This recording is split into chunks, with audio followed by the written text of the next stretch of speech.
आपको अब लिए चलते हैं सीधे दिल्ली, जहां पर केंद्र के सूचना एवं प्रसारण मंत्री अनुराग ठाकुर इस समय प्रेस वार्ता कर रहे हैं।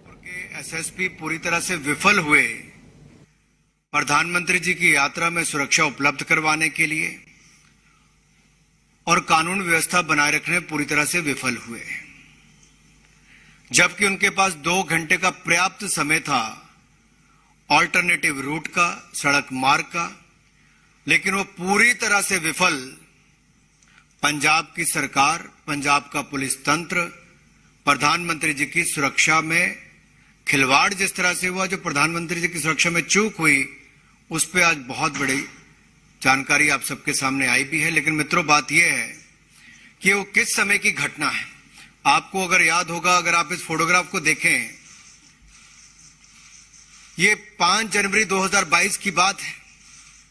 माननीय प्रधानमंत्री नरेंद्र मोदी जी पंजाब के दौरे पर थे और इस कार्यक्रम में पहले से जानकारी दी गई थी, ड्रिल्स पूरे किए गए।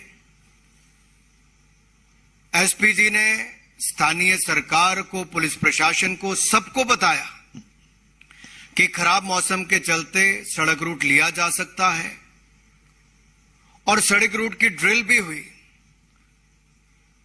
और उसके होने के बाद जब ये कहा गया कि यहां क्या क्या चाहिए, उस पर भी पूरी तरह से विफल तत्कालीन कांग्रेस की सरकार, पंजाब की सरकार रही।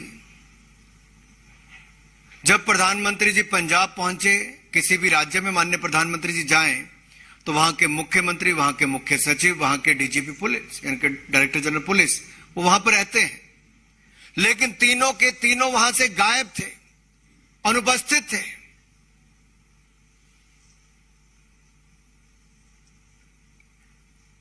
कारण क्या था? मुख्यमंत्री, मुख्य सचिव, डीजीपी का ना होना। ये किसका षड्यंत्र था? कौन इनके पीछे थे? क्योंकि केवल यहीं तक नहीं रुके। जब प्रधानमंत्री जी का काफिला इंतजार करने के बाद डीजीपी पंजाब के पूरे कहने के बाद कि रूट सुरक्षित भी है, सैनिटाइज्ड भी है, ये आने के बाद, जानकारी आने के बाद एसपी जी ने चलने के लिए कहा, तब भी मुख्यमंत्री, मुख्य सचिव और डीजीपी गायब थे। उनकी गाड़ियां थी लेकिन वो नहीं थे। प्रधानमंत्री जी को अकेला पंजाब में छोड़ दिया और जिस पुल पे जाकर वो उनका काफिला रुका, उससे मात्र 100 मीटर की दूरी पर आंदोलनकारी। आप कल्पना कीजिए, भारत के प्रधानमंत्री पुल पर हो, 10 किलोमीटर की दूरी पर पाकिस्तान का बॉर्डर हो, जहां पे तोप की आप रेंज में हो, स्नाइपर्स की रेंज में हो सकते हो, वहां से गोली बारूद चल, कुछ भी हो सकता था। और पंजाब पुलिस मूक दर्शक बनकर 20 मिनट तक खड़ी रही। पंजाब के मुख्यमंत्री फोन पर भी उपलब्ध नहीं थे, ना व्यक्तिगत तौर पर थे। एसएसपी ने हाथ खड़े कर दिए थे। आखिरकार ये रूट किसने बताया था आंदोलनकारियों को? रूट पर कैसे आए? मात्र 100 मीटर की दूरी पर आंदोलनकारियों ने कैसे घेरा बना लिया? कुछ भी हो सकता था, लेकिन पंजाब के उस समय के मुख्यमंत्री, कांग्रेस के नेता ये कहते 20 मिनट ही तो थे। अरे 2 मिनट भी बहुत होते हैं कुछ भी होने के लिए।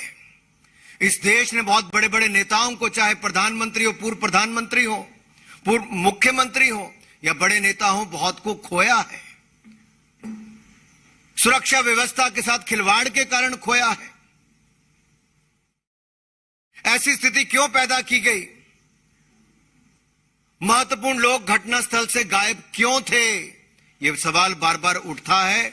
और यही नहीं, प्रदर्शनकारियों को प्रधानमंत्री के रूट के बारे में जानकारी किसने दी? और अगर ये सुरक्षित और सैनिटाइज रूट था तो आंदोलनकारी आए कैसे? एसएसपी किससे बार बार फोन पर बात कर रहे थे? किसके निर्देश ले रहे थे? मुख्यमंत्री ने बहाना मार दिया कि उनको कोविड है, लेकिन चंद घंटों के बाद प्रेस कॉन्फ्रेंस भी करते हैं, पब्लिक से भी मिलते हैं और बगैर मास्क के मिलते हैं। कांग्रेस के उस समय के मुख्यमंत्री अपने दिल्ली के बड़े नेताओं आकाओं से जिस परिवार का इस पार्टी पर राज है, उस पार्टी के नेताओं को बार बार जानकारी देते हैं कि सुरक्षा में ये हुआ। तो ये जो उन्होंने कहा कि ये सुनियोजित, वो उन्होंने तो कहा स्वाभाविक था। क्या कहा उन्होंने? मुख्यमंत्री चन्नी ने उस समय कहा यह कुदरती थी, सुरक्षा भंग होना कहते कुदरती था, स्वाभाविक था। यह स्वाभाविक नहीं, सुनियोजित था। यह षड्यंत्र किसका था? क्या चाहते थे इस घटना से वो? पंजाब में जहां सिटिक मुख्यमंत्री की हत्या हो चुकी हो, पहले इस देश में कई प्रधानमंत्री, पूर्व प्रधानमंत्रियों की हत्या हो चुकी है, उस समय खिलवाड़ी किसके कहने पर हुआ? और इससे शर्मनाक बात क्या होगी कि बार बार चन्नी जी ने ऐसे बयान दिए। मैं तो यही कहूंगा कांग्रेस के नेताओं से कि आप चुनावों में ना घेर पाओ, संसद में ना घेर पाओ, सवालों में ना घेर पाओ, तो प्रधानमंत्री की सुरक्षा के साथ खिलवाड़ करो। सवाल यह उठता है कि ये नौकरशाह, ये पुलिस अधिकारी किसके इशारे पर ये खेल खेल रहे थे और सुरक्षा के साथ खिलवाड़ कर रहे थे, और प्रधानमंत्री जी की सुरक्षा के साथ हिला हवाली कर रहे थे, लीपा पोती कर रहे थे। किसके कहने पर कर रहे थे? सीएम चन्नी बार बार झूठ बोल रहे थे। यह किसकी ओर इशारा करता है? किस परिवार और किस पार्टी के नेता को वो रिपोर्टिंग बार बार कर रहे थे? सीएम की भाषा में इतना घमंड है, इतना झलझलापन, यह अपने आप में दिखाता है कि अपने आप नहीं, अपने आकाओं के इशारे पर काम कर रहे थे। यह कहना 20 मिनट रुके, कुछ हुआ तो नहीं, कितनी गैर जिम्मेदाराना स्टेटमेंट है।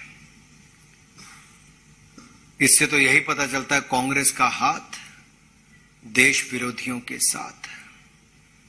यही नहीं रुके, अभी प्रधानमंत्री जी का तेलंगाना का दौरा था, उस समय भी प्रधानमंत्री जी के हेलीकॉप्टर आने से ठीक पहले उसी समय पर इतने बड़े बड़े काले गुब्बारे छोड़ दिए। यह भी एक बहुत बड़ी सुरक्षा के साथ खिलवाड़ का मामला था। लेकिन मित्रों, जैसा शास्त्रों में लिखा है हमारे, जो धर्म की रक्षा करता है, धर्म उसकी रक्षा करता है। लेकिन यहां पर सवाल तो यह खड़ा होता है कि तत्कालीन कांग्रेस सरकार ने ऐसा कैसे होने दिया, किसके इशारे पर होने दिया, और ये रूट कैसे पता चला, सुरक्षा में चूक क्यों हुई? इसका जवाब कांग्रेस को देना ही होगा। कौन इनके वो आका दिल्ली में है, कौन वो नेता है जो उस समय के मुख्यमंत्री को निर्देश दे रहे थे? ये पूरी स्क्रिप्ट दिल्ली में किस जगह पर कांग्रेस के लिखी गई और उसको लागू पंजाब के मुख्यमंत्री ने डीजीपी के माध्यम से एसएसपी पर किया। कोर्ट ने इस पर अपनी टिप्पणी बड़ी गंभीर भी की है। भविष्य में प्रधानमंत्री की सुरक्षा के साथ खिलवाड़ ना हो, उसके भी इसमें कहा है, उस पर क्या क्या करना चाहिए, उपचारी उपाय क्या हो, सेफगार्ड्स क्या लिए जाएं, उस सबकी बात भी कही है। लेकिन आज सवाल यह खड़ा होता है कि कांग्रेस ने देश के 130 करोड़ की जनता के पूर्ण बहुमत से चुने हुए दुनिया के सबसे लोकप्रिय नेता की सुरक्षा में खिलवाड़ क्यों होने दिया? ये सुनियोजित क्यों था और ये षड्यंत्र किसने रचा? ये कई सवाल अब आप सबके सामने आते हैं।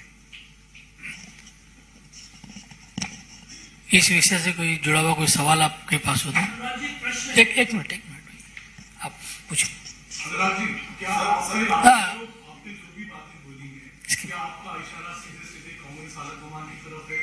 उनके इशारे पर इस तरह से सुरक्षा में बड़ी चूक हुई है, पंजाब सरकार ने इसका ध्यान दिया। देखिए, प्रधानमंत्री की सुरक्षा में गंभीर चूक राष्ट्र के लिए गंभीर परिणामों के साथ साथ एक भयावह स्थिति भी उत्पन्न कर सकती थी। क्या कांग्रेस ये चाहती थी? तो किसके इशारे पर चाहती थी? कांग्रेस में कोई और नहीं, एक परिवार की ही पार्टी है, उसके इशारे पर ही चलती है। चन्नी जी बताएं, क्या यह इशारा वहीं से आ रहा था जहां पर रिपोर्टिंग सुरक्षा चूक की उस दिन की जा रही थी? मीडिया के मित्र अपने पूरा रिकॉर्ड पुराना खंगालें। प्रधानमंत्री जी कैसे पुल पर खड़े थे, चन्नी जी कैसे गायब थे, चन्नी जी किसको रिपोर्ट कर रहे थे। उन्होंने स्वयं कहा कि मैं कांग्रेस के इस परिवार के इस नेता को रिपोर्ट कर रहा था। तो ये पूरी स्क्रिप्ट प्रधानमंत्री की सुरक्षा की चूक की किसने लिखी, किसने लागू की? अब यह सवाल देश के सामने खड़ा होता है। नीरज पांडे, ये षड्यंत्र किसने रचा? सर क्या लगता है आपको कि चुनाव होने वाला विधानसभा चुनाव में फायदा लेने के लिए और किसानों की सिंपैथी लेने के लिए कांग्रेस की तरफ से ये प्लान किया गया था? ये सवाल देश के सामने है। मैं चाहता हूं कांग्रेस के लोग इसका उत्तर दें। इससे क्या पाना चाहते थे? 10 किलोमीटर की दूरी पर पंजाब का बॉर्डर, हजारों आंदोलनकारी सड़क पर 100 मीटर की दूरी पर, पंजाब पुलिस सीन से गायब हो, मुख्यमंत्री फोन पर ना हो, डीजीपी ने जो सैनिटाइज और सुरक्षित रूट की बात कही वहां पर उड़दम मच गया हो, प्रधानमंत्री की सुरक्षा में एक चूक हुई हो, बहुत बड़ी चूक। उस और इशारा करता है कि क्या राजनीतिक लाभ के लिए देश विरोधियों के हाथ में प्रधानमंत्री की सुरक्षा को लेकर इस स्तर तक गिरने का काम हुआ है। इतना नीचे गिर गए राजनीति में कि 130 करोड़ की जनता के द्वारा चुने हुए प्रधानमंत्री की सुरक्षा में आप चूक कर देते। रविंदर जी, आपने कहा कि सीएम चन्नी ने कांग्रेस आगाओं के इशारे पर दिल्ली में आगाओं के इशारे पर क्या किया? क्या आपको लगता है कि पीएम की आने वाले समय में भी कांग्रेस की जहां रूल स्टेट है वहां पर इस तरह की घटना घट सकती है? जहां पर कांग्रेस है वो अपने आगाओं के इशारे पर इस तरह की सुरक्षा कर सकते हैं, आपको आशंका है? देखिए, एसपीजी एक्ट के अनुसार अगर आप देखेंगे, स्पेशल प्रोटेक्शन ग्रुप एक्ट के अनुसार, तो उसके अनुसार भी राज्य के जो अधिकारी, जो अथॉरिटीज हैं, उसने इसका उल्लंघन किया है। ये सुरक्षा की जिम्मेदारी उनकी होती है। ब्लू बुक में बहुत क्लियर डेफिनेशन इसकी है और उसकी पूरी धज्जियां उड़ाने का काम किसी ने किया है तो तत्कालीन कांग्रेस की सरकार ने, उनके निर्देश पर वहां के पुलिस के अधिकारियों ने किया है। आखिरकार ये स्पेशल प्रोटेक्शन ग्रुप एक्ट जो है ये देश की प्रधानमंत्री की सुरक्षा के लिए, वीवीआईपी की सुरक्षा के लिए है और इसके अनुसार ही राज्यों को अपनी सुरक्षा देनी होती है। पंजाब में कोताही क्यों बरती गई? किसके इशारे पर यह हुआ? षड्यंत्र किसने रचा? लागू करने वाले तो सामने आ गए।